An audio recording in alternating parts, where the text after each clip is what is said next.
이 시간에는 보합방 페이지 95에서 97 사도 바울의 부활신앙 1, 2, 3를 낭독하겠습니다. 이 감추인 보화, 드러난 보화를 낭독하기 전에 먼저 고린도전서 15장에 나오는 성경 말씀을 먼저 읽고 그 다음에 또 거기에 대한 Y주석을 참고서 역할을 하는 Y주석을 읽고 그 다음에 보합방 책을 읽고 말씀을 나누겠습니다. 먼저 고린도전서 15장을 낭독합니다. 형제들아 내가 너희에게 전한 복음을 너희에게 일깨워 주려고 하니 너희가 받았으며 또한 그 가운데서 있다. 만일 너희가 내게 전한 그 말씀을 굳게 붙잡고 헛되이 믿지 않으면 그 복음으로 말미암아 너희도 구원을 받은 것이다.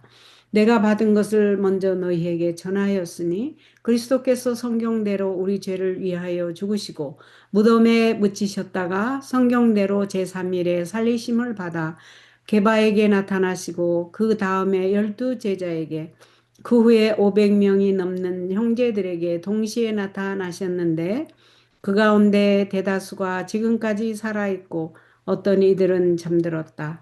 그 후에 야고보에게 나타나셨고 그 다음에 모든 사도들에게와 맨 나중에 만삭되지 못하여 난 자 같은 내게도 나타나셨다. 나는 사도들 가운데 가장 작은 자이다. 내가 하나님의 교회를 박해하였으므로 나는 사도라 불릴 자격이 없다. 그러나 내가 지금의 나 된 것은 하나님의 은혜로 된 것이다. 내게 주신 그분의 은혜가 헛되지 않아 내가 모든 사도보다 더 많이 수고하였으나 이것은 내가 한 것이 아니고 오직 나와 함께 하신 하나님의 은혜로 한 것이다. 그러므로 나나 그들이나 할 것 없이 우리는 이렇게 전파하고 있으며 너희도 이렇게 믿었다. 그리스도께서 죽은 자들 가운데서 살리심을 받으셨다고 전파되었는데 어찌하여 너희 가운데 어떤 이들은 죽은 자의 부활이 없다고 말하느냐.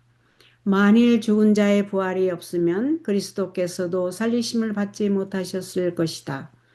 만일 그리스도께서 살리심을 받지 못하셨으면 우리의 전파하는 것도 헛되고 너희의 믿음도 헛되며 우리는 하나님의 거짓 증인으로 드러날 것이다. 이는 우리가 하나님께서 그리스도를 살리셨다고 증언하였기 때문이다. 죽은 자들이 살아나지 못하면 하나님께서 그리스도를 살리지 않으셨을 것이다.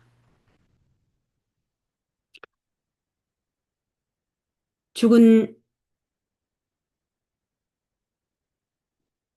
16절 죽은 자들이 살아나지 못하면 그리스도께서도 살리심을 받지 못하셨을 것이다.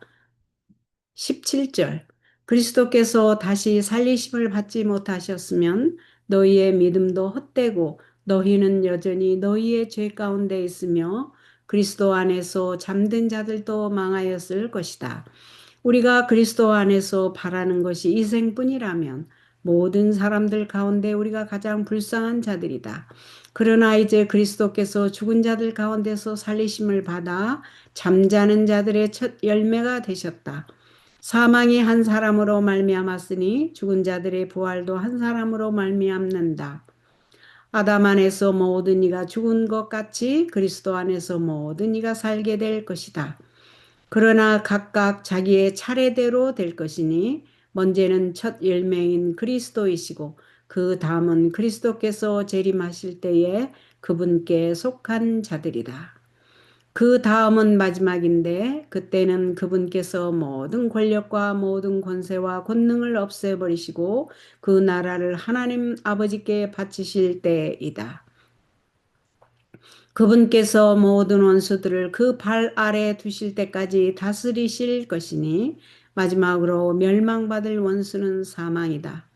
성경에 말하기를 그분께서 만물을 자신의 발 아래 복종하게 하셨다 하였으니 모든 것을 발 아래 복종하게 하신다고 말씀하실 때에 모든 것을 그분께 복종하게 하신 분은 그 가운데 들지 않은 것이 분명하다. 모든 것을 그분께 복종하게 하실 때에는 아들 자신도 모든 것을 자신에게 복종하게 하신 분께 복종하게 될 것이다. 이는 하나님께서 만유 안에서 만유의 주님이 되시려는 것이다. 그렇지 않으면 죽은 자들을 위하여 침례를 받는 자들은 왜 그렇게 하는 것이냐? 죽은 자들이 도무지 다시 살아나지 못한다면 왜 그들을 위하여 침례를 받느냐? 요 29, 고린도전서 15장이요 29은 좀 이해가 안 되네요. 조금 이따 Y 주석을 보고 또 묵상을 해보면서 풀어가겠습니다. 죽은 자들을 위하여 침례받는 자들, 이건 좀 생소하네요. 30절. 또 우리가 왜 시간마다 위험을 무릅쓰고 있느냐? 형제들아, 내가 그리스도 예수 우리 주님 안에서 너희를 자랑하는 나의 자랑으로 단언하는데 나는 날마다 죽는다. 만일 내가 인간적인 생각을 가지고 에베소에서 사나운 짐승들과 싸웠으면 내게 무슨 유익이 있겠느냐? 만일 죽은 자들이 다시 살아나지 못하면 내일이면 죽을 테니 먹고 마시자 할 것이다. 고린도 전서 15장 아까 29절이 이해가 안 됐기 때문에 이거를 제가 써놓고 묵상을 하겠습니다. 32절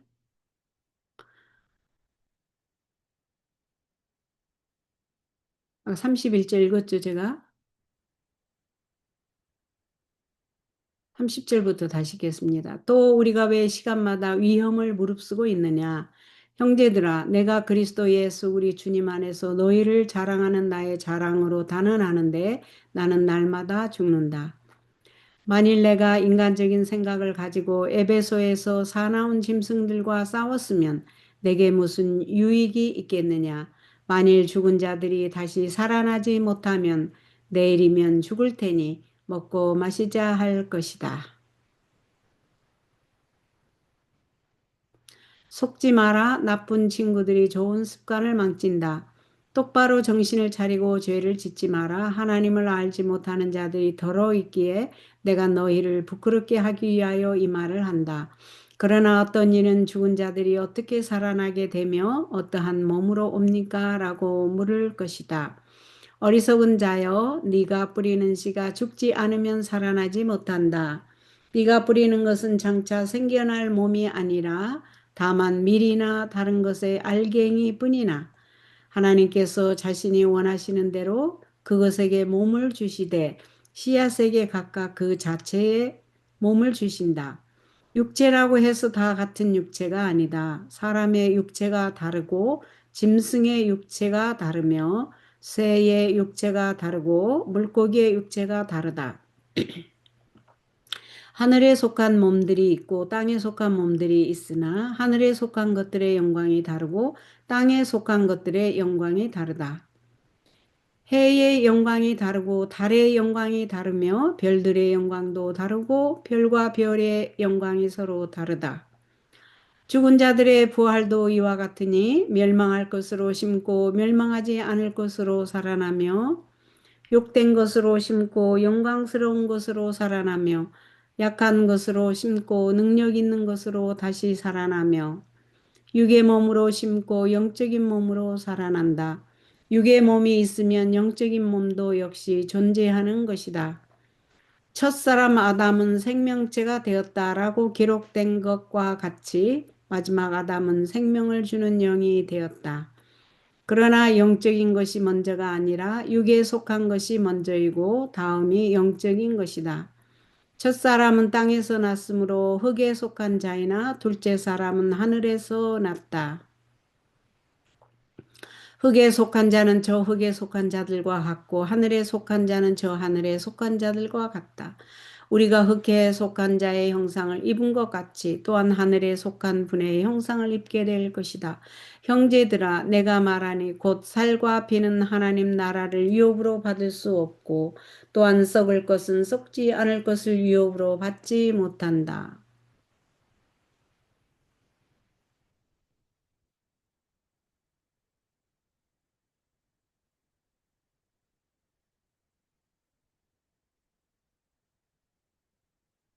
50절도 이해하기가 좀 힘드네요. 지금 다시 적어야 되겠네요. 고린도전서 15장 50절도 이해가 안 되기 때문에 묵상을 해보십시다. 51절. 보아라, 내가 너희에게 비밀을 말하는데 우리가 다 잠잘 것이 아니라 모두 변화될 것이다. 마지막 나팔의 순식간에 호련히 그렇게 될 것이다. 나팔 소리가 나면 죽은 자들이 썩지 않을 것으로 살아나고 우리도 변화될 것이다.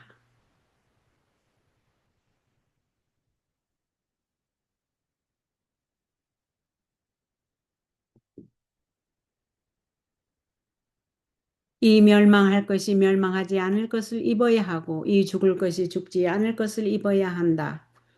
이 멸망할 것이 멸망하지 않을 것을 입고 이 죽을 것이 죽지 않을 것을 입을 그때에는 이렇게 기록된 말씀이 이루어질 것이다. 사망이 승리에게 삼킨 바 되었다. 사망아, 너희 승리가 어디 있느냐? 사망아, 너희 쏘는 것이 어디 있느냐? 사망에 쏘는 것은 죄요. 죄의 권능은 율법이다. 그러나 우리 주 예수 그리스도로 말미암아 우리에게 승리를 주시는 하나님께 감사드린다. 그러므로 나의 사랑하는 형제들아 견고하며 흔들리지 말고 항상 주님의 일에 열심을 다하여라. 이는 너희의 수고가 주님 안에서 헛되지 않다는 것을 알기 때문이다. 아멘. 자, 이번에는 이해되지 못한 것 먼저 보겠습니다. 고린도전서 15장 29절이 이해가 안 됐죠, 아까. Y주석을 먼저 보겠습니다. 29절. 29절에 대해서 멘션이 없으면 재림 주석으로 가보겠습니다. 이게 무슨 말인가? 재림교 주석을 보겠습니다. 아까 죽은 자들을 위하여 침례를 준다는 말이 이해가 안 됐거든요. 네, 보겠습니다. 자, 여기 나왔네요. 재림교의 주석은. 재림교 주석. 죽은 자들을 위하여 침례받는 이게 무슨 말인가? 죽은 자들을 위하여 누가 침례를 받는다는 거죠? 자, 해석입니다. 이게 Y 주석이 아니고 재림교 주석입니다. 이것은 지금껏 완전히 만족할 만한 설명이 주어지지 않은 바울의 저술의 난해한 구절 가운데 하나이다. 주석가들은 본절로 인해 제기된 문제에 대해 약 36개의 가능한 해답을 제시했다. 대부분의 제안은 거의 주의를 기울일 가치가 없고 진지하게 주목할 만한 것은 몇 개뿐이다. 이 구절을 이해하려고 할 때 두 가지 중요한 점을 명심해야 한다. 1. 바울은 여전히 부활에 관해 이야기하고 있으므로 제안된 해답은 15장의 주요 주제와 밀접히 관련돼야 한다. 넘버 2. 합당한 해석은 헬라어 구절 휘페르톤 네크론 그 뜻은 죽은 자들을 위하여의 정확한 번역과 합치해야 한다. 휘페르 뭐뭐를 위하여가 여기서 대신하여라는 뜻이라는 데는 일반적으로 동의한다. 오케이. 가능한 해석 세 가지가 다음과 같이 제안된다. 1. 이 구절은 이렇게 번역해야 한다. 본문 중에 그러면 침례받는 자들이 무엇을 하겠느냐? 그들이 침례받는 것은 죽은 자들을 위함이냐? 만일 죽은 자들이 도무지 다시 살지 못하면 어찌하여 그들이 침례까지 받느냐? 또 어찌하여 우리가 그들을 위해 때마다 위험을 무릅쓰리요? 이 번역이 가능하기는 하지만 이로서는 죽은 자들을 대신하여라는 구절을 만족스럽게 해석하지 못한다. 넘버 2. 바울은 생존한 그리스도인이 침례받지 못하고 죽은 친척이나 친구들을 대신하여 침례를 받으면 그들이 대신 구원받는다고 여겼던 이단적 관습을 언급하는 것이다. 교부들은 마르시온파의 이단적 관행을 인용하며 그런 관습에 대해 여러 번 언급한다. 게다가 테르툴리아누스는 이교도 축제인 칼렌데 페루브 아리에 관해 언급하는데 그 축제에서 숭배자들은 죽은 자들을 대신하여 정결 혹은 씻음을 받았다.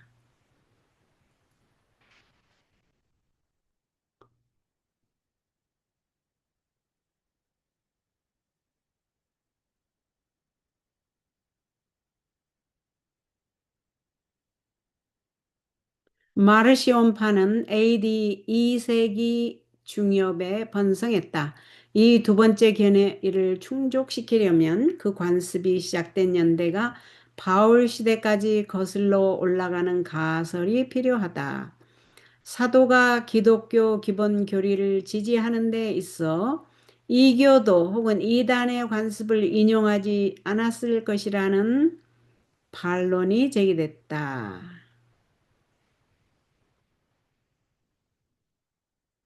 하지만 바울은 어떤 면에서나 그 관습에 찬성하지 않으면서도 실상은 이렇게 말할 수 있었을 것이다. 이교도와 이단들까지도 부활의 소망 위에다 그들의 신앙을 고정시키며 그 소망을 소중히 여길진데 우리는 얼마나 더욱 소중히 여겨야겠는가. 예수는 문자적인 적용을 찬성하지 않으면서도 부자와 나사로의 이야기를 비유의 기본 골격으로 사용하셨다. 참조. 네, 누가복음 16장 19절 주석을 보라고 그랬네요. 네, 넘버 3를 보겠습니다. 부활에 관한 또 다른 증거로서 그 문맥과 관련시켜 29절을 해석할 수도 있다. 달리라는 단어, else라는 단어가 12절에서 28절의 논의를 가리키기에 이렇게 바꿨을 수도 있다. 그러나 만일 부활이 없다면 침례받는 이라는 단어는 마태복음 20장 22절, 누가복음 15장 50절에서처럼 극도의 위험이나 죽음을 무릅쓰는 것에 대한 비유적 표현으로 사용된다.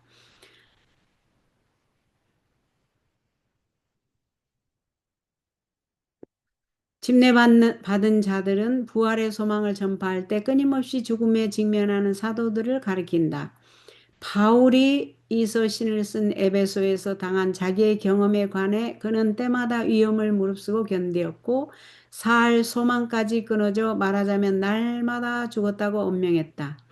29절의 죽은 자들은 12절, 18절의 죽은 그리스도인이며 일부 고린도 사람들이 표현한 대로 혹시 죽음 저편에 대한 희망 없이 생존한 모든 그리스도인일지도 모른다.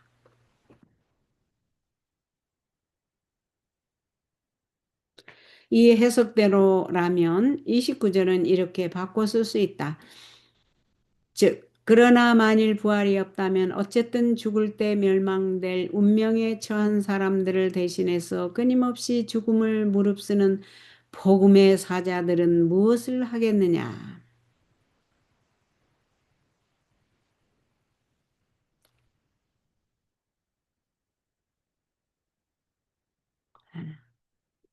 만일 죽은 자가 다시 사는 것이 없으면 다른 사람들을 구원하기 위해 죽음을 무릅쓰는 것은 어리석은 일일 것이다.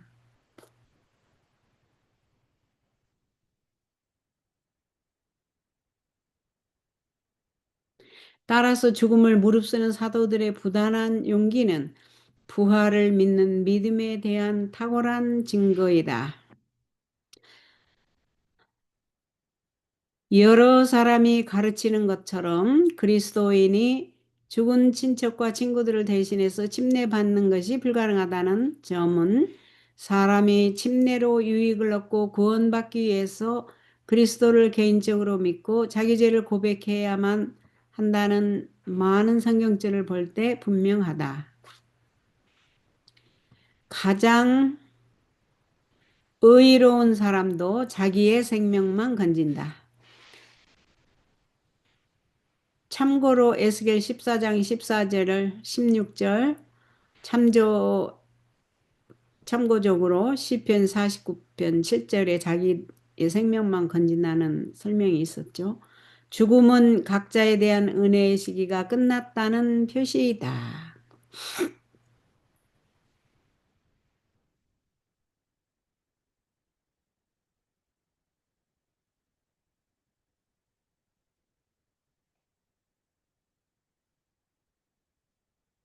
죽음은 각자에 대한 은혜의 시기가 끝났다는 표시이다. 그렇죠?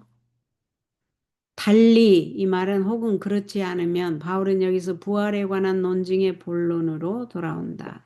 이렇게 돼 있네요. 예. 그렇다면 그 다음에 하나 이제 대부분 조금 이해가 됐네요. 그 다음에 또 하나 제가 이해가 안 됐던 게 Y주석으로 가보겠습니다. 고린도전서 15장 52절이네요. 52절. 여기가 나와 있는지 모르겠어요. 아, 이것도 없습니다. 무슨 말에서 제가 이해가 안 됐냐면 고린도전서 15장 52절을 보면 마지막 나팔의 순식간에 호련히 그렇게 53절인가? 이거 잘못 쓴 것 같아.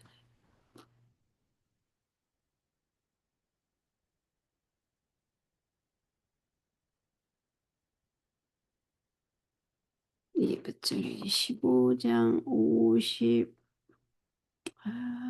이게 50절인가? 50절인 것 같은데. 이거네. 50절이네요. 형제들아, 내가 말하니 곧 살과 피는 하나님 나라를 유혹으로 받을 수 없고 또한 썩을 것은 썩지 않을 것을 유혹으로 받지 못한다. 이 말이 무슨 말인가? 여기도 안 나와 있는 재림교 주석으로 가보겠습니다. 50절.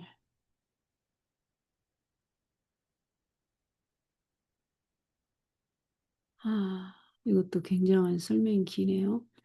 50절 내가 이것을 말하노니 바울은 부활한 몸이 지금의 몸과 다를 것이라고 35절에서 49절까지 설명한 것을 다시 강조한다. 사람의 썩어질 몸은 완전한 영광의 나라를 형용하기에는 적합하지 않다.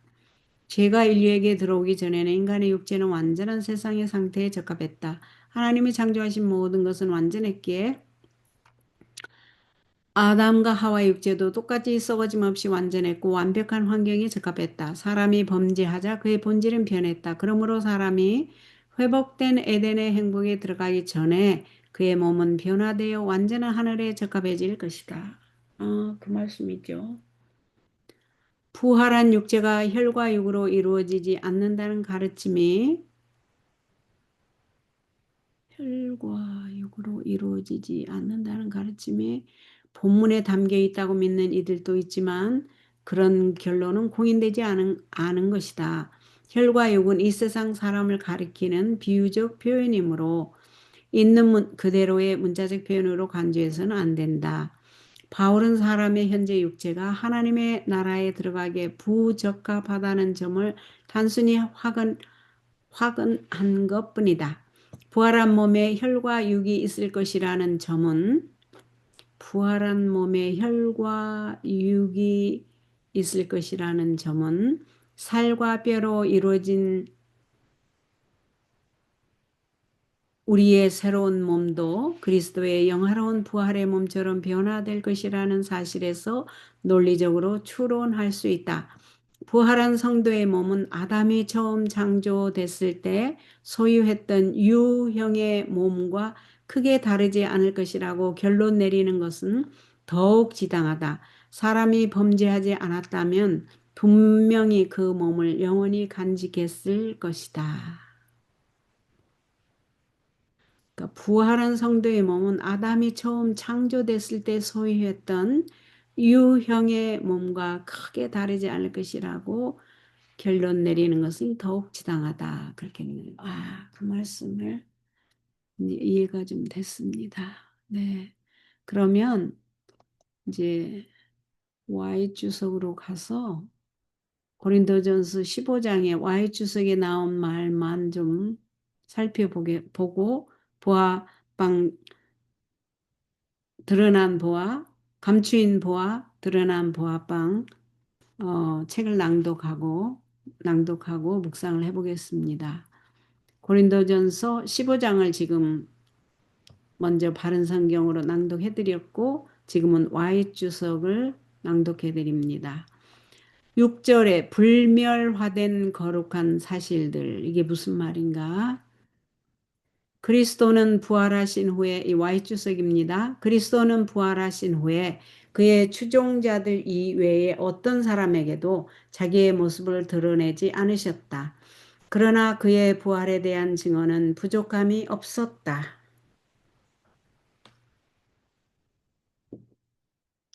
그것의 근원은 출처가 여러 곳이었는데 이는 부활하신 주님을 보기 위하여 갈릴리에 모였던 500여 명이 그 출처이기 때문이다. 이 증언은 잠잠케 할 수가 없었다. 그리스도의 부활이라는 거룩한 사실들은 불멸화되었다. 하나님의 얼굴과 같은 모습, 이 말은 무슨 말인가? 갈라디아서 15장 6절을 지금 Y주석으로 낭독하죠. 하나님의 얼굴과 같은 모습. 이게 무슨 말인가? 그리스도께서 부활하신 후에 그는 갈릴리에서 그의 제자들을 만났다. 약속하신 시간이 되었을 때 대략 500명쯤 되는 제자들이 그 산 기슭에 모였다. 갑자기 예수께서 그들 가운데 서셨다. 그가 어디에서 어떻게 오셨는지 말할 수 있는 사람은 아무도 없었다. 거기에 나온 사람들 중에는 그 전에 그분을 한 번도 본 일이 없는 사람들도 많았지만 그분의 손과 발에서 못 박히신 자국들을 보았다. 거기에 나온 사람들 중에는 그 전에 그분을 한 번도 본 일이 없는 사람들도 많았지만 그분의 손과 발에서 못 박히신 자국들을 보았다.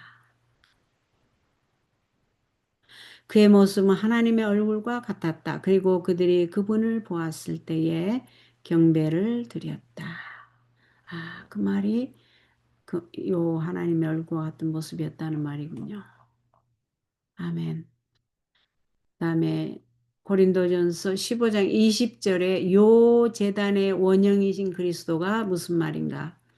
생명의 왕이 처음 익은 열매 곧 표상적 요 제단의 원형이라는 것은 하나님께 영광이다. 하나님이 미리 아신 자들로 또한 그 아들의 형상을 본받게 하기 위하여 미리 정하셨으니 이는 그로 많은 형제 중에서 맏아들이 되게 하려 하심이니라.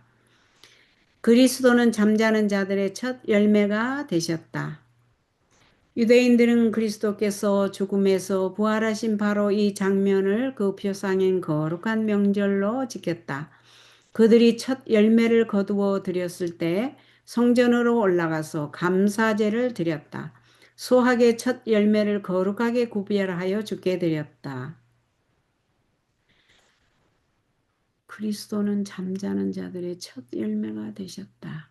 유대인들은 그리스도께서 죽음에서 부활하신 바로 이 장면을 그 표상인 거룩한 명절로 지켰다.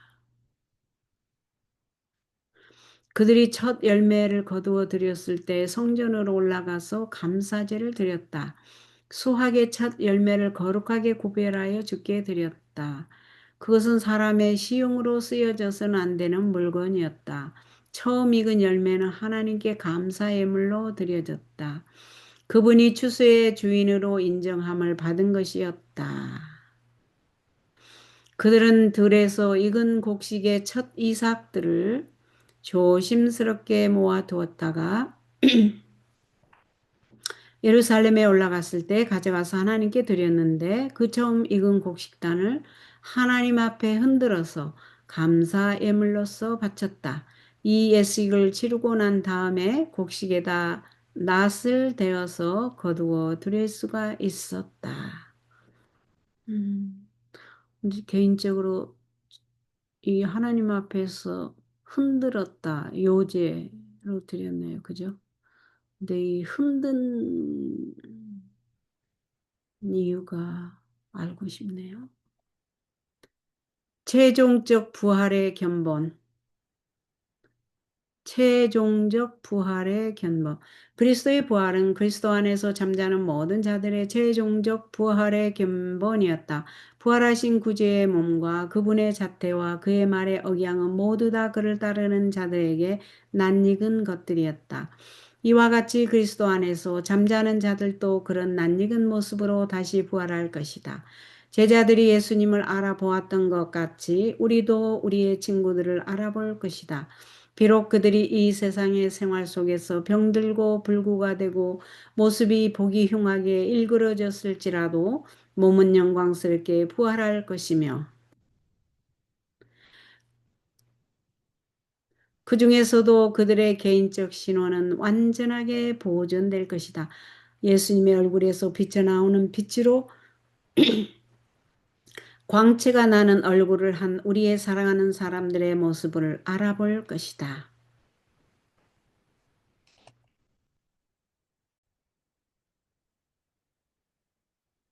고린도전서 15장 22절에 죄인에게 제2의 기회가 주어짐. 이게 무슨 말인가? 보겠습니다. 그리스도는 타락한 인류의 대표자로서 아담이 걸려 넘어진 입장과 꽃같은 입장을 뛰어넘으시고 승리하셨다. 그는 하나님의 율법에 온전히 순종하는 생활을 함으로써 아담의 치욕적인 타락에 대한 형벌을 사람이 받지 않도록 속량해 내셨다. 인간은 하나님의 율법을 범하였다. 그리스도의 피는 하나님께 충성을 다하고 그들이 범한 율법에 순종하는 사람들에게만 소용이 있는 것이다. 그리스도는 결코 죄를 범하는 사람들과 한편이 되지 않을 것이다. 율법이 내리는 형벌을 그가 받으셨기 때문에 그는 죄인에게 또 다른 기회, 곧 죄의 시험을 치를 기회를 주신 것이다. 그분은 죄인이 하나님의 은총을 입을 수 있는 자리에 복귀할 길을 열어놓으셨다. 그리스도는 인간이 과거에 지은 죄를 담당하시고 사람들에게 그의 의의를 나누어 주심으로써 사람이 하나님의 거룩한 율법을 지킬 수 있게 하셨다.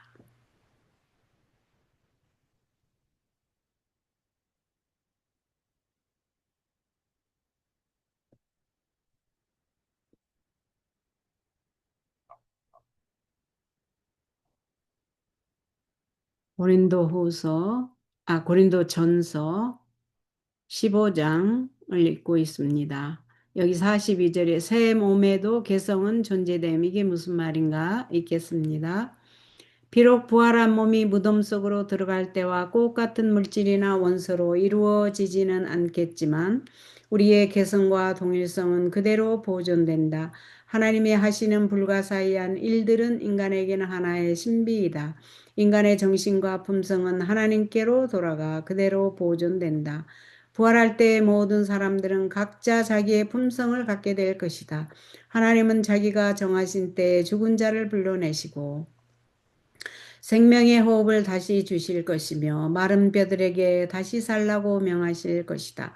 죽을 때와 꽃같은 모습으로 나올 것이겠지만 병에서는 자유함을 얻고 아무 흠이 없는 모습일 것이다. 각자의 얼굴 모습도 그대로 가지고 살아날 것이다. 따라서 친구들이 서로 알아볼 것이다. 하나님께서 사람이 죽기 전에 그 몸을 이루고 있었던 것과 똑같은 물질의 원소들을 되돌려 주신다는 것을 보여주는 하나님의 법이 자연에는 없다. 하나님은 어렵게 살다가 죽은 사람들에게 하나님을 기쁘시게 할 몸을 주실 것이다.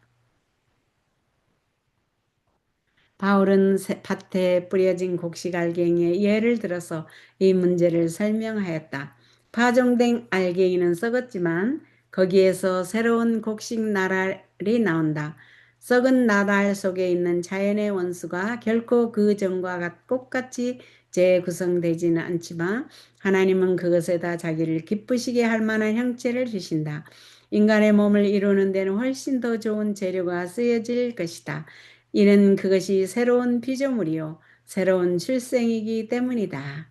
육의 몸을 심고 영의 몸으로 일어나는 것이다.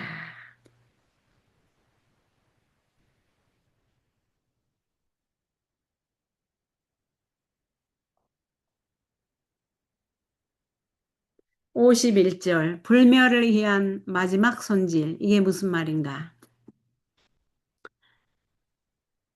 우리에게는 부활하시고 항상 살아계신 구주가 있다. 그는 사흘 동안 무덤에 누워 계신 후에 그 착고를 깨뜨리셨다. 그리고 승리하신 가운데 그는 요셉의 빈 무덤을 향하여 선포하시기를 나는 부활이요 생명이라고 하셨다. 바로 그분이 지금 오고 계신다. 우리는 지금 그분을 맞기 위해서 준비하고 있는가?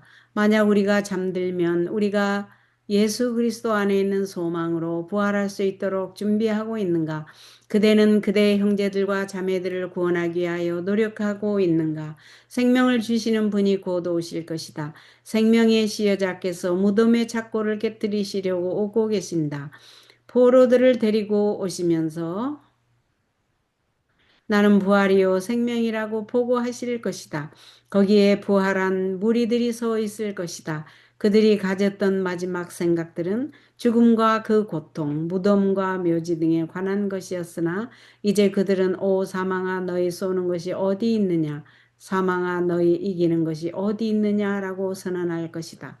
그들이 마지막으로 느낀 것은 사망의 고통이었지만 그들이 깨었을 때는 고통은 모두 다 사라졌다. 이제 그들은 여기에 서 있다. 불멸을 위한 마지막 손질이 가해지고 공중에서 주를 영접하기 위하여 올라간다.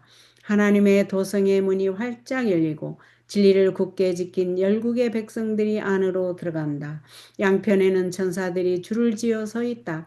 하나님의 속량함을 입은 자들이 스랍들과 그룹들이 있는 곳을 지나서 걸어 들어간다. 그리스도는 이 천사들에게 명하여 환영사와 축복의 말을 하라고 하신다. 잘하였도다 착하고 충성된 종아 내 주인의 즐거움에 참여할지어다. 그 즐거움은 무엇인가? 그분은 자기 영혼에 수고한 것을 보고 만족히 여기신다. 바로 그것이 우리가 힘쓰는 일이다. 여기에 우리가 그를 위하여 하나님께 기도하던 한 사람이 있다. 저기에 우리가 그의 임종의 베개 맡에서 이야기하던 한 사람이 있다. 그는 그의 의지 없는 영혼을 예수께 맡겼다. 여기에 또 불쌍한 술주정뱅이였던 사람이 있다. 우리는 구원하기에 능하신 예수께 그의 시선을 고정시키게 하려고 노력하였고 그리고 그리스도께서 그에게 승리를 주실 수 있다고 말하였다. 그들의 머리 위에는 불멸의 영광스러운 면류관들이 있다. 그 다음에 속량함을 입은 자들이 그들의 번쩍이는 면류관을 그리스도의 발 앞에 던지고 천사들의 승리의 합창에 귓전을 때린다. 두 줄로 늘어선 천사들이 연이어 노래를 부르고 속량함을 입은 자들이 마치 땅에서 그 노래를 늘 불러보던 본 사람들 같이 천사들과 함께 계속 노래를 불렀다. 참으로 훌륭한 음악이다. 불협화음이라고는 단 한 가락도 없다. 모든 목소리는 한결같이 죽임을 당하신 어린 양이 능력과 부와 지혜와 힘과 존귀와 영광과 찬송을 받으시기에 합당하다고 선포한다.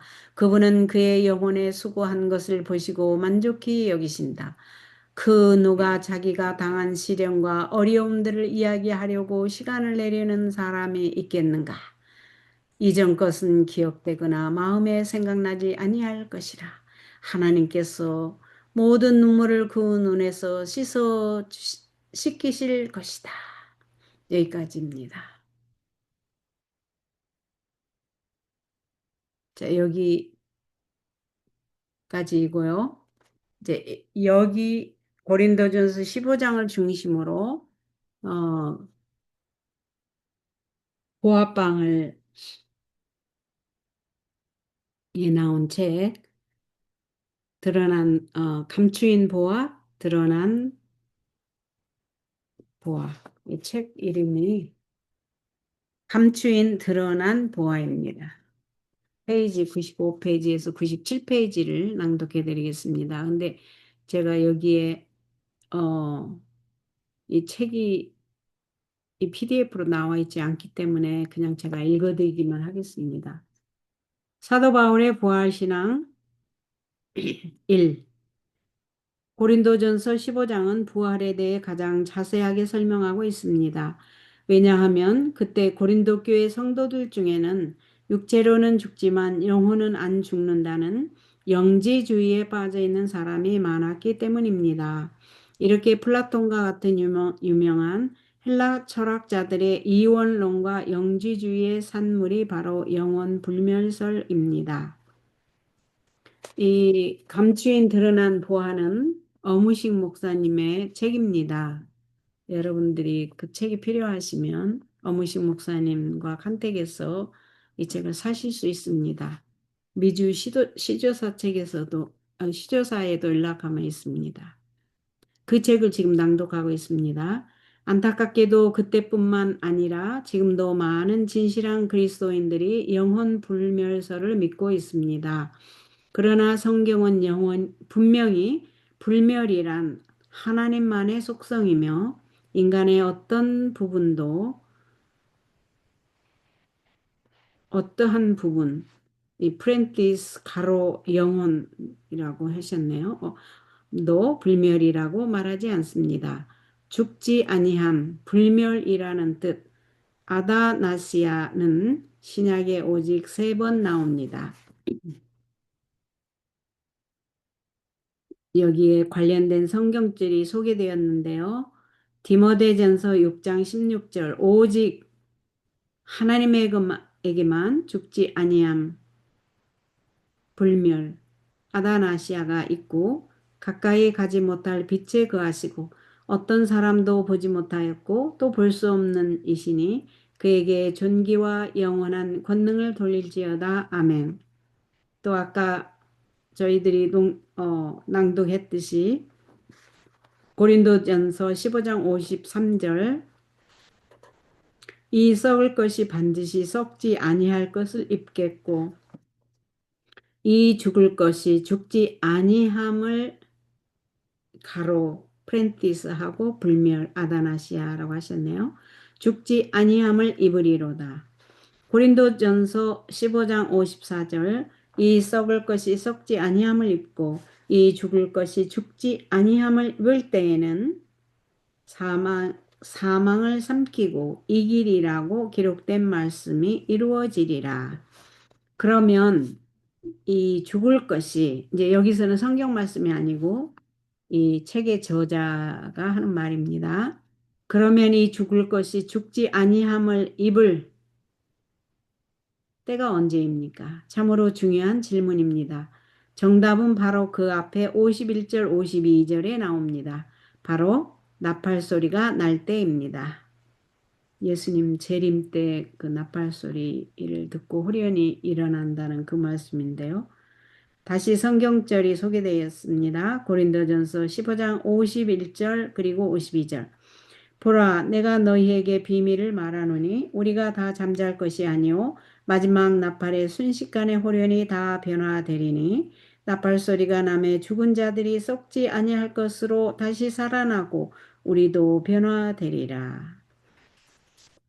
성경 말씀 낭독했고요. 다시 저자의 질문입니다. 그러면 나팔 소리가 언제 납니까? 참으로 중요한 질문입니다. 예수님의 강림입니다. 예수님의 재림입니다. 그렇죠? 그 말이나 같죠. 강림이라는 게. 다시 성경절이 낭독됐습니다. 데살로니가전서 4장 16절에서 18절 주께서 호령과 천사장의 소리와 하나님의 나팔로 친히 하늘로 쫓아 강림하시리니 그리스도 안에서 죽은 자들이 먼저 일어나고 그 후에 우리 살아남은 자도 저희와 함께 구름 속으로 끌어올려 공중에서 주를 영접하게 하시리니 그리하여 우리가 항상 주와 함께 있으리라. 이 성경절이 낭독됐습니다. 다시 이 책을 쓴 저자가 다시 설명을 합니다. 그리고 사도 바울은 그러므로 이러한 말로 서로 위로하라고 부언합니다.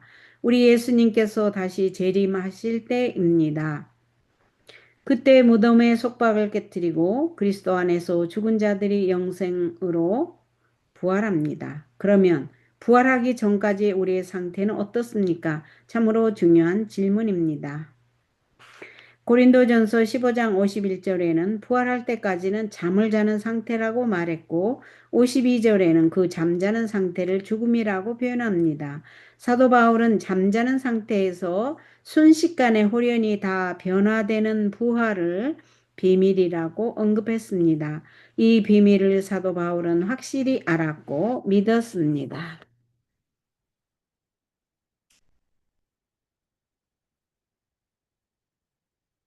이제 페이지를 넘겨서 감추인 드러난 보아 페이지 96, 96 페이지를 읽습니다. 사도 바울의 부활 신앙 넘버 2. 사도 바울의 부활에 대한 단순한 소망이 아니라 뜨거운 열망이 보이는 성경절입니다. 그 성경절을 낭독해 드리겠습니다. 빌립보서 3장 11절에서 14절. 어떻게 해서든지 죽은 자 가운데서 부활에 이르려 하노니 내가 이미 얻었다 함도 아니요 온전히 이루었다 함도 아니라 오직 내가 그리스도 예수께 잡힌 바 된 그것을 잡으려고 달려가노라. 형제들아 나는 아직 내가 잡은 줄로 여기지 아니하고 오직 한 일, 즉 뒤에 있는 것은 잊어버리고 앞에 있는 것을 잡으려고 표대를 향하여 그리스도 예수 안에서 하나님이 위에서 부르신 부름의 상을 위하여 달려가노라. 성경 말씀을 읽어드렸습니다. 다시 저자가 설명을 합니다. 이 부활에 어떻게 해서든지 참여하고 싶은 사도 바울과 같은 갈급함이 우리에게 있습니까? 죽어봐야 알겠지 뭐가 아닙니다. 하나님께서 알아서 해 주시겠지 뭐가 아닙니다. 죽으면 곧바로 천국행인데 뭐도 아닙니다. 영원 불멸을 믿으면 부활의 의미가 없어집니다. 그리고 간절함이 없어집니다. 우리들은 구원을 이루어 가는데 진정 두렵고 떨림이 있습니까? 빌립보서 2장 12절을 보면 이렇게 나와 있습니다. 그러므로 나의 사랑하는 자들아 너희가 나 있을 때뿐 아니라 더욱 지금 나 없을 때에도 항상 복종하여 두렵과 떨림으로 너희 구원을 이루라. 우리가 잘못하면 사탄의 거짓말에 또 속습니다. 너희가 결코 죽지 아니하리라. 창세기 3장 4절에 나온 말이었죠. 이 말은 정말 귀가 솔깃한 거짓말입니다.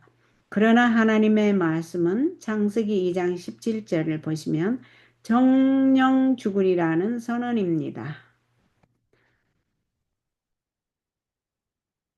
죽은 자는 말이 없다가 아니라 아무것도 모릅니다. 전도서 9장 5절 범죄하는 그 영혼이 죽으리라. 에스겔서 18장 4절 그리고 20절. 이것은 잠깐이 아니고 너는 흑인이 흙으로 돌아가라. 너는 흑인이 흙으로 돌아간다는 말씀이 있죠. 창세기 3장 19절에 가서 완전히 먼지로 영원히 없어지는 소멸을 말합니다. 그럼에도 불구하고 이 사망의 몸에서 누가 나를 건져내랴고 비명을 질렀던 사도 바울은 왜 죽음을 두려워하지 않게 되었습니까? 사도 바울은 부활하신 주님을 만났기 때문입니다. 그 예수님의 아름답고 영광스러운 모습에서 하나님의 영광의 광채시요 그 본체의 형상 히브리서 1장 3절에 나오죠. 그 본체 형상을 보았습니다. 지금까지 부활하신 주님처럼 사도 바울을 사로잡은 분은 없었습니다. 부활하신 주님을 만난 것만큼 사도 바울에게 소중한 것은 없었습니다. 사도 바울은 부활하신 주님을 만나서 자신도 부활할 것을 믿었습니다.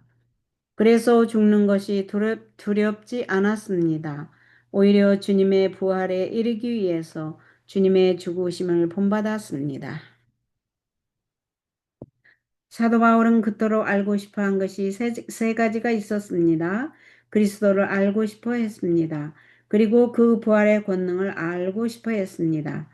그리고 그 고난에 참여하고 싶어 해서 그 고난에 뛰어들었습니다. 그리고 결국에는 주님의 죽으심을 본받았습니다. 빌립보서 3장 10절 내가 바라는 것은 그리스도를 알고 주님의 부활의 능력을 깨닫고 주님의 고난에 동참하여 주님의 죽으심을 본받는 것입니다. 세 번역으로 낭독해 드렸습니다. 그대여 부활을 믿는가? 그러면 죽기를 두려워하지 말라.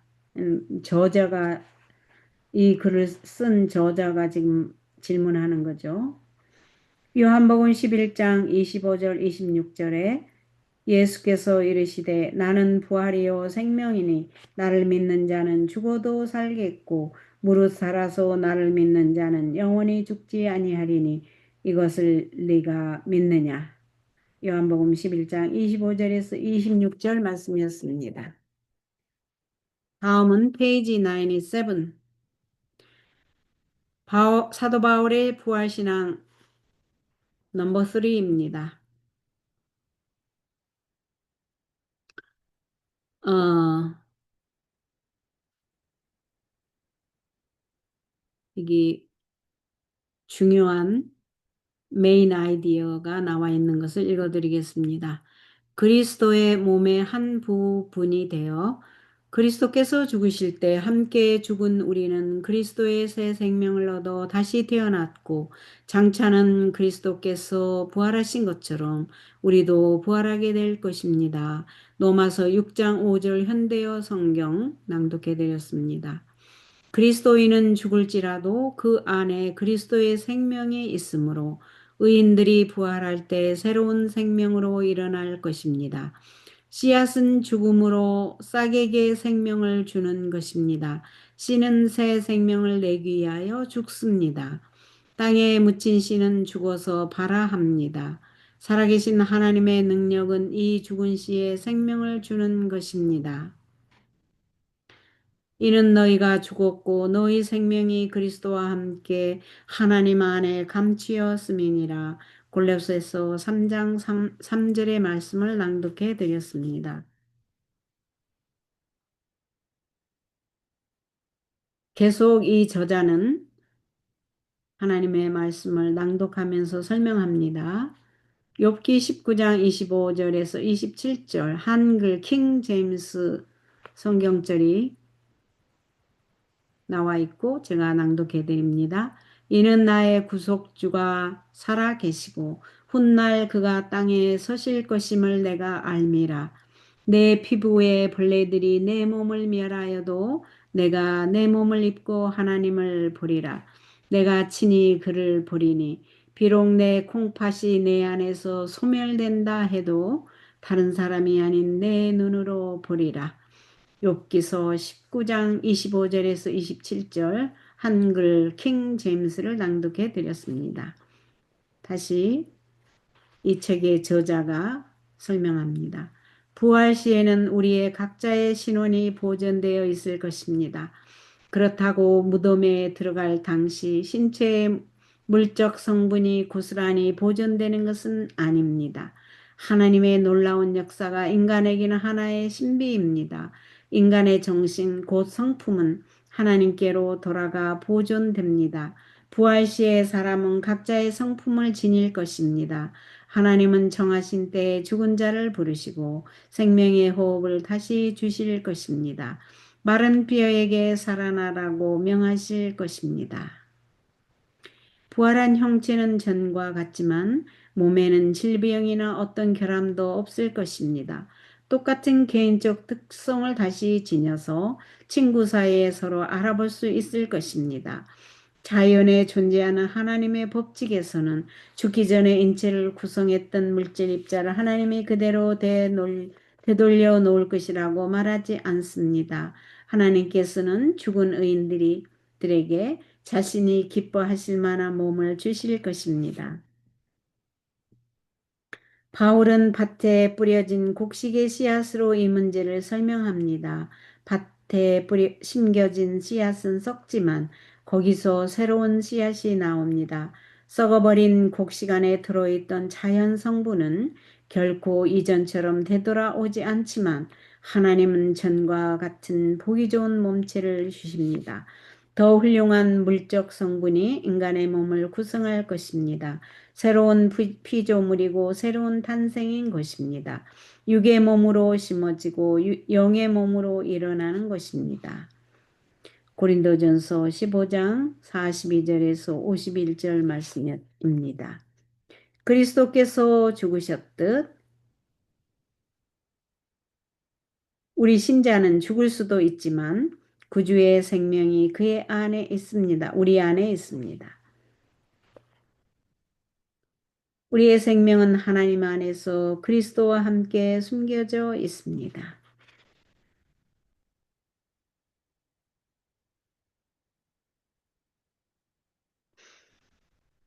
예수님은 내가 온 것은 생명을 얻게 하고 더 풍성히 얻게 하려는 것이라. 요한복음 10장 10절에 이렇게 말씀하셨습니다. 그분은 위대한 과정을 수행하고 계십니다. 그 과정에서 신자들은 현세에서 그분과 하나가 되며 이를 통해 영원히 그분과 하나가 됩니다. 마지막 때에 그리스도께서는 자신의 일부로서 그들을 일으키실 것입니다. 그리스도께서 우리와 하나가 되셨습니다. 신성을 지닌 그분과 하나가 되도록 하기 위해서입니다. 다시 한번 읽겠습니다. 이 말씀은 Y주석에 나오는 말인데요. 마지막 때에 그리스도께서는 자신의 일부로서 그들을 일으키실 것입니다. 그리스도께서 우리와 하나가 되셨습니다. 신성을 지닌 그분과 하나가 되도록 하기 위해서입니다. Review and Heraldry의 1901 June 18th에 Y주석 여기 리뷰에 나온 말씀이었습니다. 어,